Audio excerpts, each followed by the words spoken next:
And it was an interesting process. It wasn't a he who pays the most wins, which is kind of what we're used to typically. It had a qualitative element to it. We had to basically pitch our vision for the site, and that's really shaped what we're developing today, and I think it's had a really big influence on our success.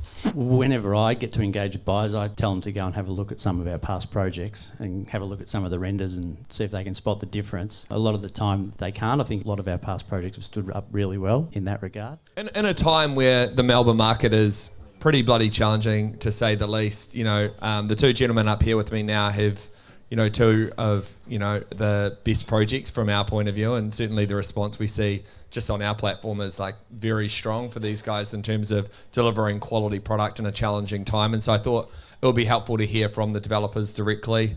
And most of you guys know both Hampton and Milu, and the well-respected, high-quality developers, and that's kind of what we're all about at Urban. So, bit of an opening question. Both of you guys have got pretty unique, to Johnny's point, and large-scale projects, and you've got them away, in a challenging time. So, do you want to talk us through a bit about the projects you guys are working on, and how did you think about approaching it in the current market? Thanks, Mike. Great to be here. Well done getting Jerome in. I was going to say a couple more things, but he ducked off, which is a bit unfortunate. But that was really pleasing. It's good to see some big announcements this week. But yeah, thanks for having me.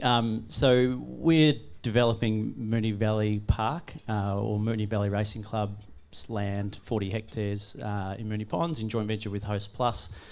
It's about a $3 billion project that'll go out to almost the end of the next decade. So it's been pretty successful thus far. It is one of the only, Johnny, projects to look across a racecourse with incredible views to the CBD, and that's absolutely helped us see great sales success in the market over the last couple of years, which has been incredibly tough. And one of the points about big projects, I think, was in the question, which I wanted to touch on, relates, I think, talk a bit about one-bedroom apartments versus 2- and 3-bedroom apartments, and the types of buyers who've been buying each in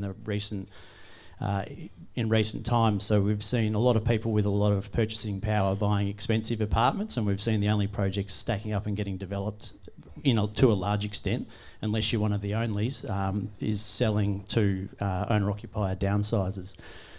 With big buildings, we generally need to have some one-bedroom stock in those buildings, and right now it costs more to build a one-bedroom apartment than what you can sell it for, which is pretty hard to get the project to stack. So the rest of the building has to effectively subsidise those one-bedders in order for the thing to be viable in the first place, and pretty much that only works when you're one of the onlys, I think. So one of the points Ellen made, I thought, was really a good question to Jerome, was about BADs, and I think the government does have some flexibility in that regard, because it is an interpretation issue as opposed to a legislation issue, where councils have been applying BADs slavishly and making it effectively mandatory for build to sell. Interesting, you can do build to rent studios without a problem. So I don't quite understand how that works. Got nothing against build to rent whatsoever. I think it's all part of it. But if the government were to look at allowing a few tweaks, just even some interpretation to allow us to do one-bedders that were 50 instead of 54, we could bring the price points down to what people could afford, and then those apartments are more profitable on a rate per square metre, and they don't have to be subsidised to the same extent by the more expensive apartments, if everyone's following me. So I think that's a big issue with big buildings, something we've been able to get over, but I think is challenging for a lot of typical sites at the moment. Thanks. And Mike, obviously, you guys have done a lot typically in the north, and your Elsternwick Gardens project is one of the few kind of bigger projects that's launched this year. It's been extremely popular, and obviously a lot of the industry has been watching how it's been going for you guys, and been pleased to see how it's been performing. Do you want to share a bit about the project and the thinking around going to Elsternwick and launching in this market? Yeah, sure. So for those that don't know you, know me. Maybe I'll try again. Cheers. We started our business in 2010. Historically, we've been based in the inner north of Melbourne, so we've done a lot of work across really areas like this. A few years ago, we thought about growing our business, and we thought, how can we do that? We can grow in scale, so do larger projects, or grow geographically. and we thought, well, we want to grow geographically and stick to the type of projects that we've been doing. Turns out in Elsternwick we're kind of doing both at the same time. We got out of Melways and looked at or Google Maps these days, and looked at the suburbs that we thought resonated with our buyer pool. And Elsternwick was certainly one of a couple. We had a look around and we didn't see a lot of opportunity because there's just not a lot of property to develop in Elsternwick. So we quickly forgot about it until the ABC ran a process, I think in 2019. So the site that we're developing used to be the old ABC studios, one of two in Elsternwick. And the ABC had moved to South Bank, so it was kind of surplus to need and they were selling it. And it was an interesting process. It wasn't he who pays the most wins, which is kind of what we're used to typically.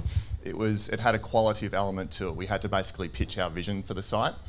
And that's really shaped what we're developing today, and I think it's had a really big influence on our success. So the vision for the site, which really has held true all the way through to now, has been twofold. We wanted to celebrate the last 50 years of ABC legacy, whilst restitching the site back into what is an amazing gardens to the north. The site itself used to be part of Ripponlea, and then it was purchased by the ABC in the 1950s to create the studios.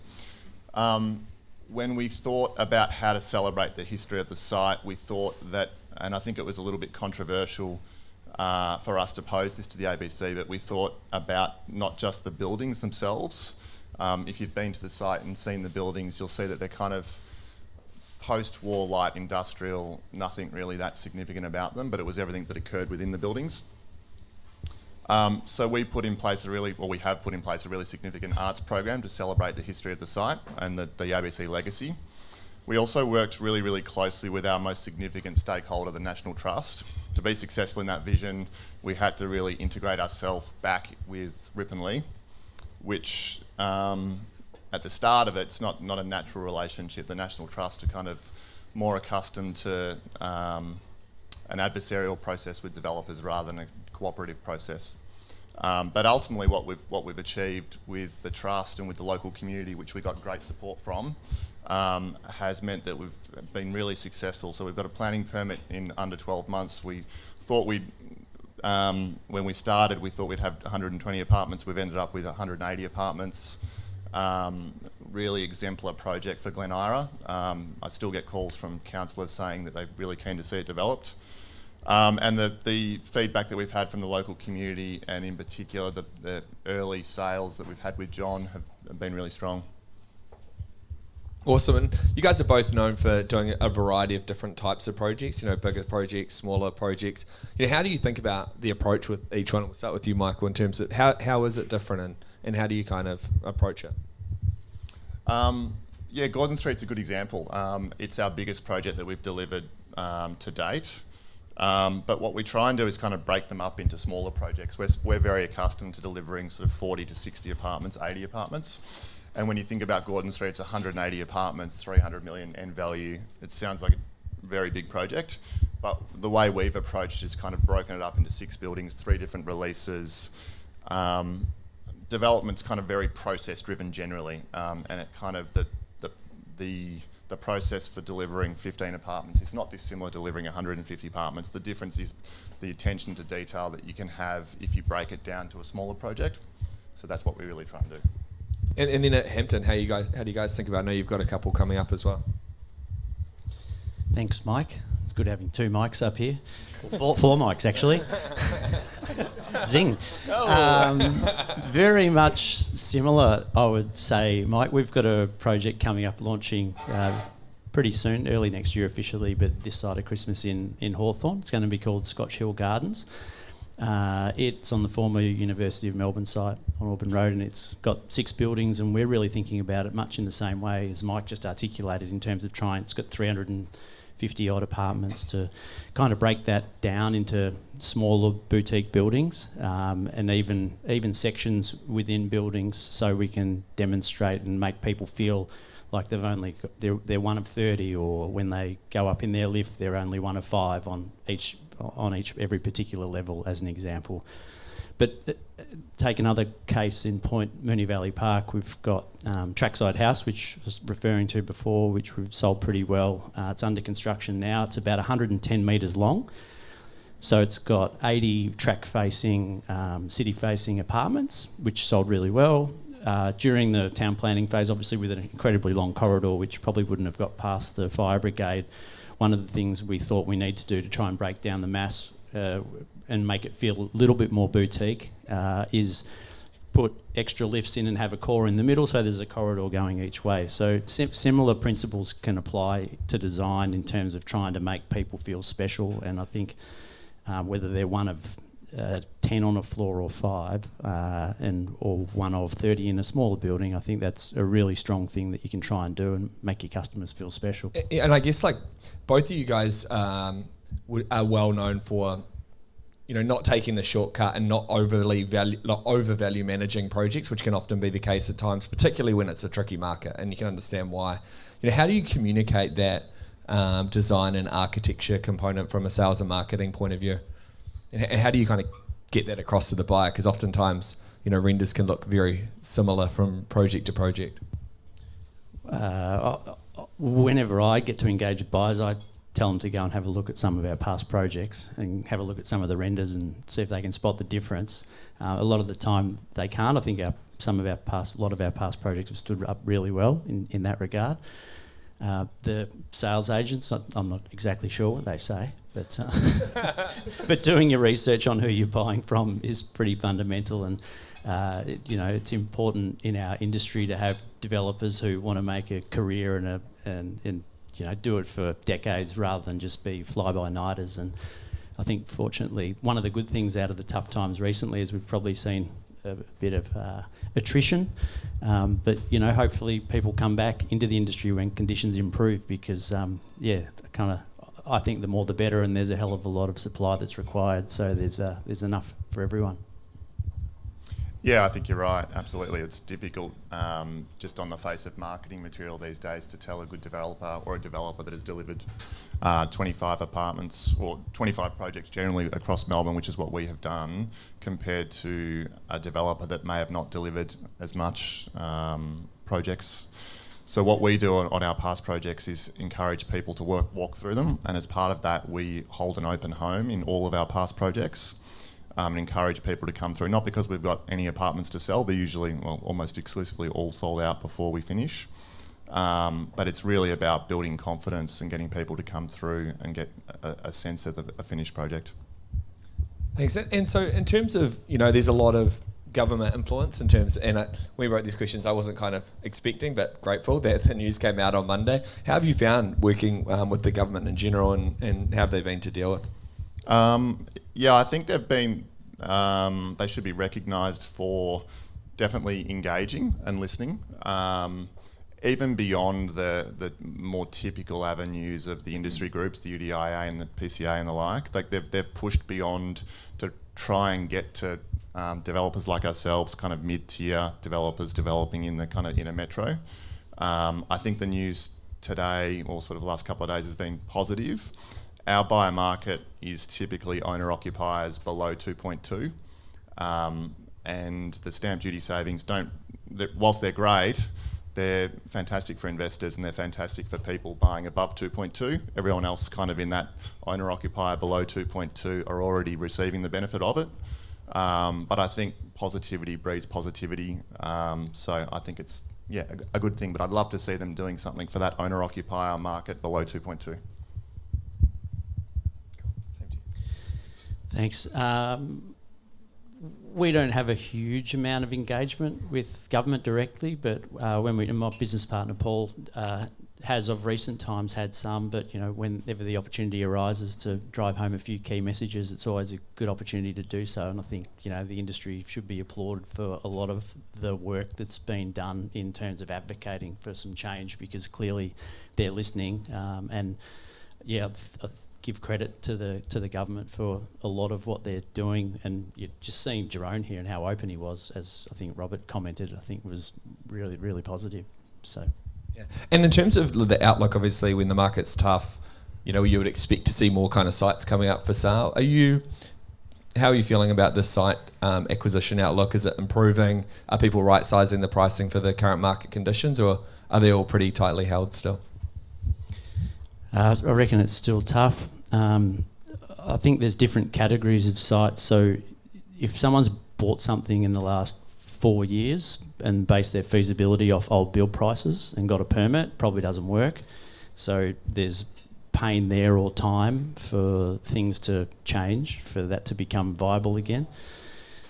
Then there's kind of fresh sites, I guess, that haven't been sold, where maybe there's some planning or zoning changes that might adjust the equation of the highest and best use and feasibilities today that all of us in the room might do. We'd be basing it on the latest build advice, so that effectively will get reflected in the land price. Give you an example, we recently looked at a big acquisition off market which didn't proceed, and the vendor's expectations were X. We would have been about 50 million. Our FISO sort of said 30, and we thought we were pushing it. And the increase in the build cost over the last couple of years is broadly the difference. So it takes time for those expectations to adjust. Yeah, agree. I think at the moment most feasibilities are challenged, and therefore looking at sites is difficult. We've bought most of our sites historically off market. I think of the 25 projects we've delivered, we've probably only bought 4 or 5 on market. And that's not because we're trying to jag a bargain or anything, it's just because you can go through a more considered process and controlled process to purchase the property. So we haven't been actively looking for sites the last year or so. We bought a couple off market and we were working on something quite large.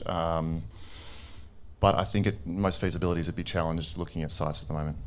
And in terms of amenity, because I know one of the things we notice when we survey buyers and find out what they're after is there's quite a divergence in terms of people's perspective in terms of what's an appropriate amount of amenity. Obviously, amenity comes with cost, and people are kind of cost conscious at the moment. How do you think about that whole process of getting the amenity right? Yeah, we try and choose locations that are located next to amenity, and because I think people choose where to live not because of the apartment and the amenity within the apartment typically, but because of the location. So if you look at all of our projects up until now, we've rarely got any amenity internalised. We think people would much prefer to use the local pool rather than have a pool inside the apartment building. So yeah, our philosophy is choose good locations and keep amenity within the buildings light, and therefore for OC fees light. That all makes sense. And where you buy a site, and I guess this is what we've done in some of our projects, where you don't have specific sections of amenity covered by the local area, what do you think you need to backfill into your project in order to paint a complete picture to purchasers, and kind of try and approach it that way? So that's one key point. The other is in regards to the OC fees, which have been getting more and more expensive with building insurance and staffing levels, and because of amenity as well. So it's just trying to work out how can you manage things once they're delivered, make sure you're putting in something that's going to get used, and is technology able to be applied to enable there to be less staff in order for people to utilise that amenity and get something out of it, because staff is one of the biggest costs in any owner's corporation budget. So it's a big focus for us. And it's an interesting one too from the affordable housing space. So, in a couple of our projects, we're doing some affordable housing, and those guys are very, very sensitive, in particular to OC fees and how that gets managed and worked through, and whether you carve off and create a separate OC, or how do you actually deliver that effectively without creating two classes of citizen in your building and making everyone feel equal, I think is a real challenge that developers will need to grapple with over the years ahead as there's more affordable housing included in projects. Well, that's a wrap for today, you guys. I appreciate both of you guys taking the time to catch up. You obviously got active projects, so your time is... have you got further thought? No, go for it. I just want to say thank you to everyone for coming today. We've got the room for another hour or so. We've got plenty of bar tab. Enjoy the food, enjoy the drinks, and enjoy talking to one another. And a round of applause for these two gentlemen for taking the time to share their thoughts.